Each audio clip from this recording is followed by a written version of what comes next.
right, now let's bring in NBC News correspondent David Noriega from Las Vegas. David, tell us a little bit more about Trump's play for the AAPI community. We haven't really seen a lot of that recently.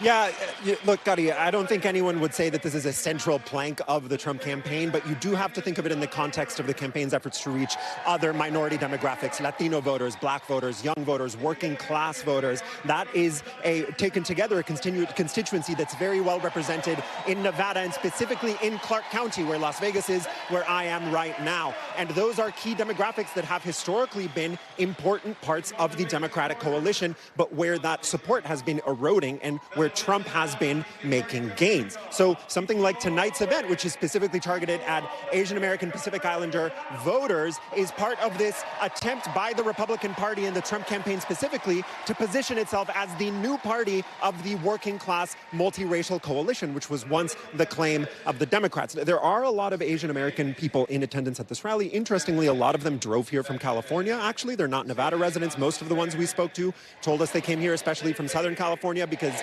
Trump very rarely makes appearances in California, and they wanted to see him in person while they still had the chance. This shift away from the Democrats towards the Republicans by these minority demographics, Gadi, I think there's a lot of debate around this. It's a contested kind of hypothesis, whether it bears out, to what extent it bears out, and whether it's a part of a lasting trend. That's one of the main storylines going into Tuesday, November 5th. Gadi? And so many of those storylines, they take form in the conversations that you were just having. Tell us a little bit more about what you were hearing from those that are in attendance. Yeah, so look, a lot of the people at this rally are, in fact, those people that the Trump campaign has boasted about its gains, like young people, young men, young Latinos.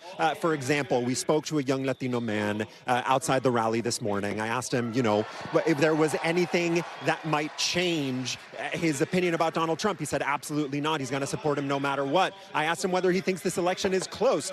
He really doesn't. He basically thinks that this is a done deal. The people at this rally are people who are fully committed to Trump. I want to play you just a little bit of what this young Latino man told me when I asked him these questions. Take a listen.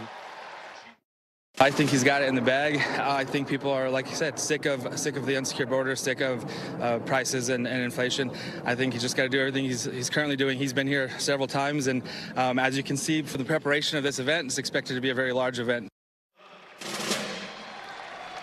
It is a pretty large event. This arena is pretty full. Gadi, one of the main things the campaigns try to do at this late stage is juice turnout, juice enthusiasm among those committed supporters. That's what we're seeing here tonight in Las Vegas. Gadi. David Noriega out there in Vegas for us.